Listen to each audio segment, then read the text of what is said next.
Hey everybody, we're going to talk about divergences, price divergences across correlated pairs.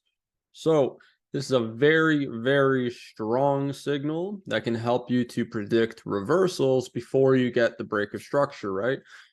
If you've noticed a common theme here, we're looking to get involved before or as moves happen rather than after the move has happened.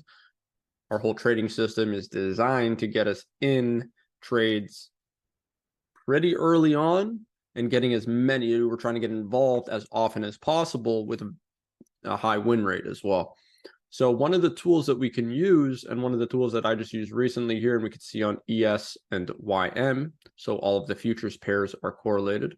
We can see that here on ES, we have made a higher high. Here on YM, we have made a lower low. Okay. So this is signaling a break in correlation and a switch in strength. Okay. So this would mean that these pairs are becoming stronger because we have a bullish divergence. Okay. In contrast, up here, we have a lower high to the right and a higher high to the left. Here we have a higher high. So ES on the left made a lower high and YM made a higher high. This is also a divergence. This would be a bearish divergence, right? It's happening above, it's bearish. If it's happening below, it's bullish. So what does this actually represent?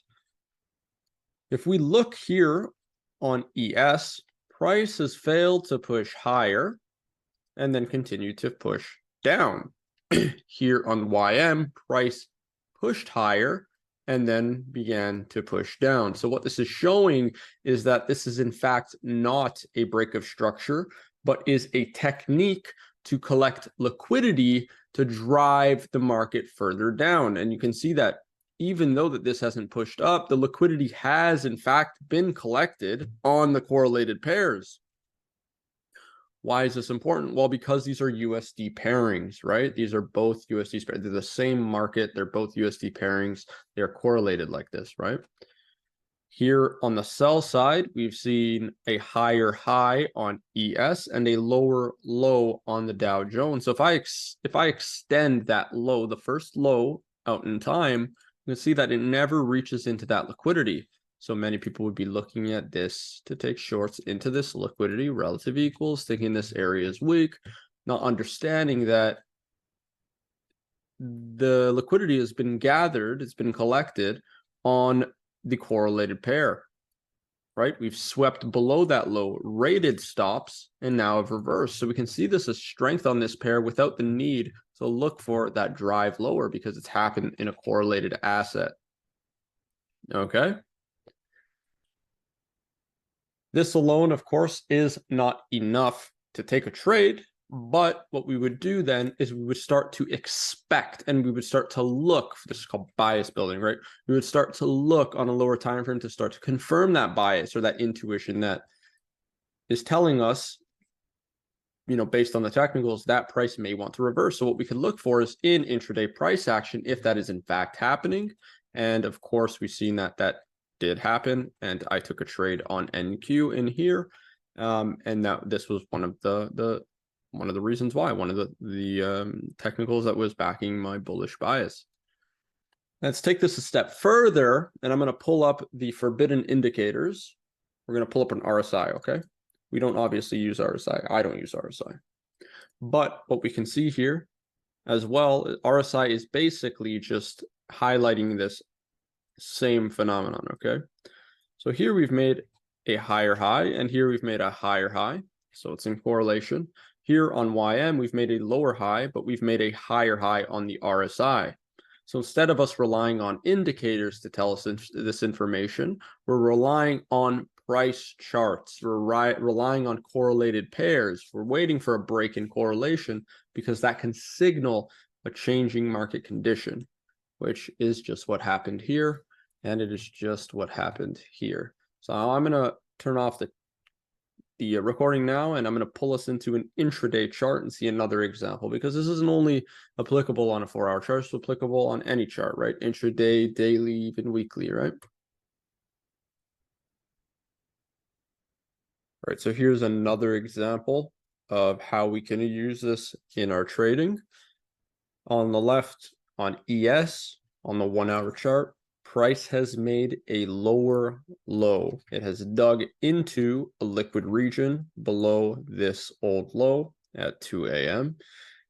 Here on NQ, we see that price has not dug into that low, showing a break in correlation, showing us that this is in fact a sweep and not a break of structure to push down. Price rallies away from this region, and we can begin to look at liquidity above. So we have clearly structural liquidity in here and structural liquidity in here. As price displaced away from the sweep, you can see it's made a higher high here on NQ as well. We can look to trade in this type 1 region, which we've refined here to the breaker. We have an FEG stack inside. You have one here as well. Price decided to tap into the first one, came, take out liquidity, pushed back down, took out internal range liquidity before blasting off to take external range liquidity.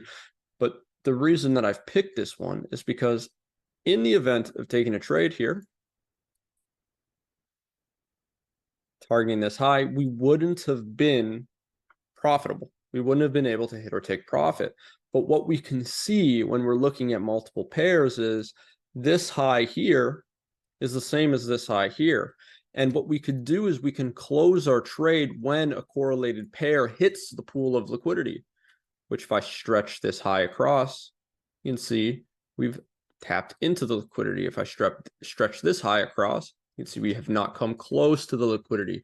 So not only is it good for entries, but it's also a good indication of when we can exit the market, because liquidity is more than just a single pair thing. It is used and manipulated on multiple correlated pairs. Okay, so again, in this case, we have a divergence that gives us a sign that we're going to continue higher. And we have a divergence from here to here, from this high to this high. It made a higher high on NQ, but on ES, it's made a lower low. So we understand that liquidity has been reached, even if it's not clearly visible on this market. It is visible on the correlated market, because markets are more than just one pair. They are several linked pairs. Okay.